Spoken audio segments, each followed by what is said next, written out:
Good morning to all my dear students of 8th grade. Today in this assignment we will discuss the question answers from the poem Life of a Gymnast. In my previous assignment I discussed about the poem Life of a Gymnast.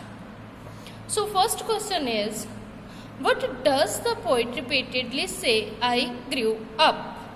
Why does the poet repeatedly say I grew up? The poet repeatedly say I grew up throughout the poem to convey the significant role that her training as a gymnast played in her growing up and becoming the person that she is. क्यों बार बार repeat किया है poet ने बेटा आई grew up? Because poet ये message convey करना चाह रही है कि उसने जितनी भी ट्रेनिंग ली है, जो कुछ भी वो बनी है आज तक, वो वहीं पे ही बड़ी हुई है जहाँ पे उसने प्रैक्टिस की है. Next question is, who were a part of poets family? Poet की फैमिली का पार्ट कौन कौन थे?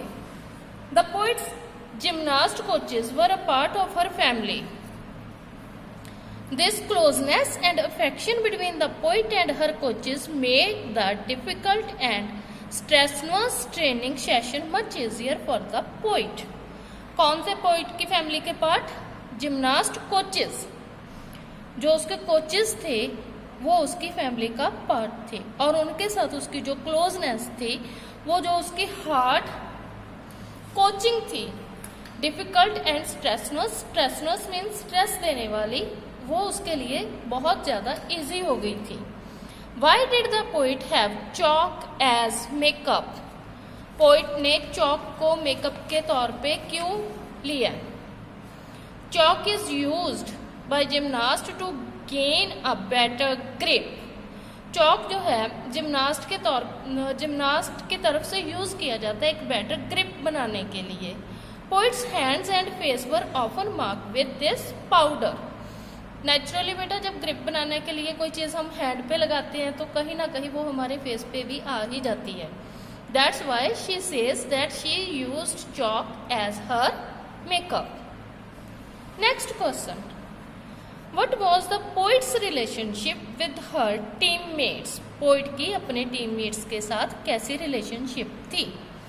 The poet had a very friendly relationship with her teammates. बहुत ही फ्रेंडली रिलेशनशिप थी. They giggled, chattered and played together while practising. They fought over beams but they also loved each other.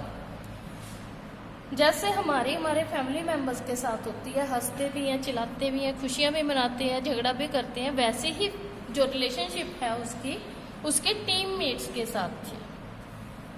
What were her best friends? उसके best friends कौन थे? The poet's best friends were her grapes, which she wore on her hand during practice. वो grapes थे जो वो practice के लिए अपने हैंड के ऊपर पहनती थी.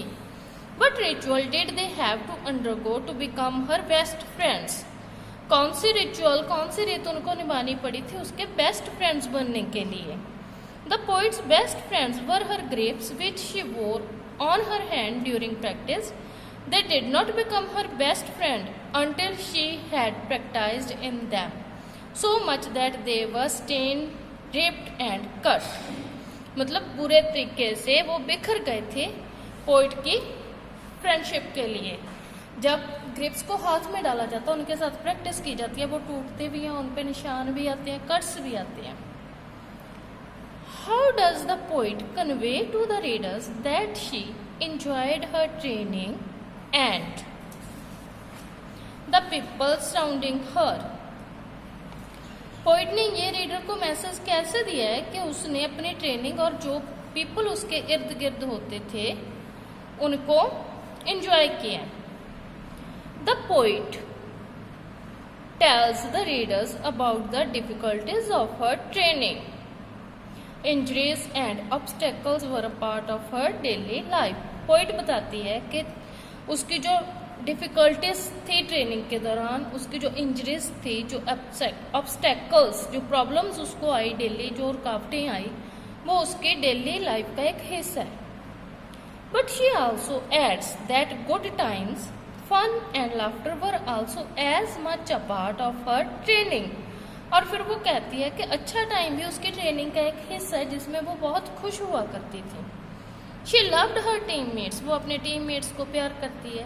हर coaches were like family to her, so she enjoyed her training and the people around her. Next question is, what difficulties were part of her everyday routine? Injuries, fear and obstacles were part of the poet's everyday routine. She could not have a practice without running into the wallet and hurting herself in the process. Okay?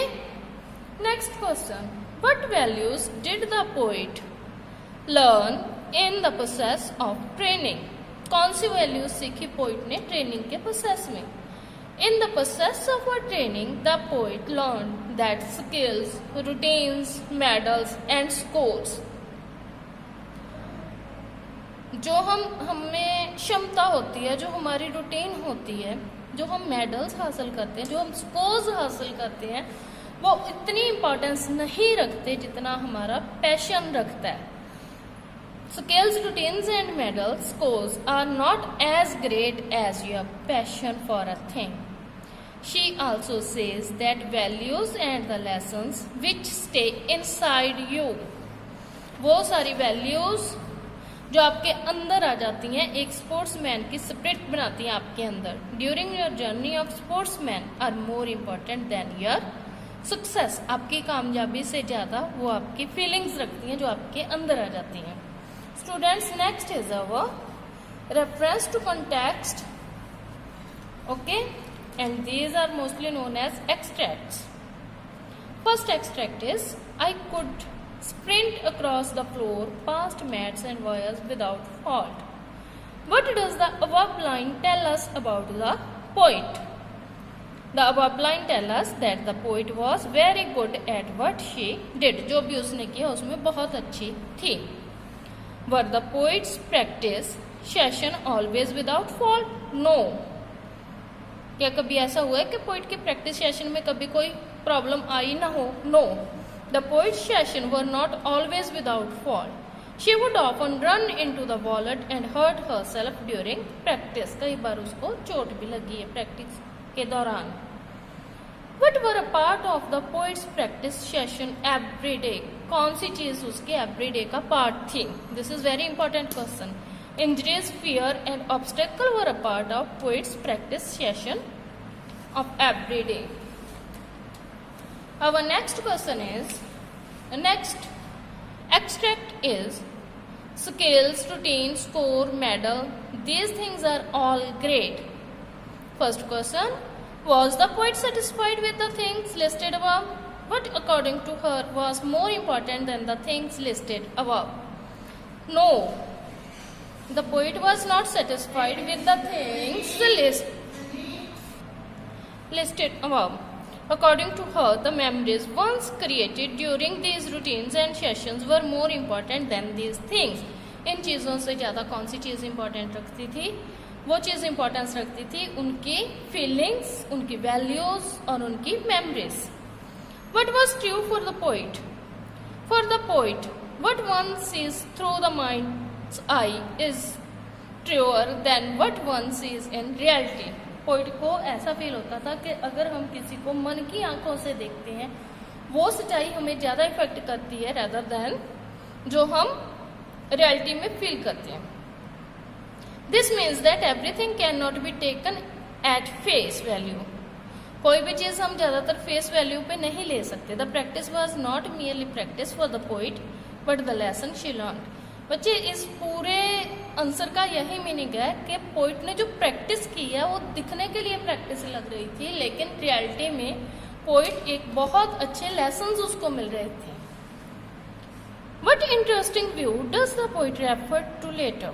The interesting view that the poet referred to later is the view that life from perspective of a gymnast. यही view दिया उन्होंने कि gymnast के तरीके से life को देखना चाहिए। So this was the second assignment in your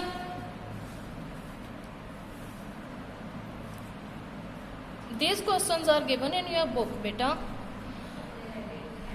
Okay, so learn and read this carefully. Thank you.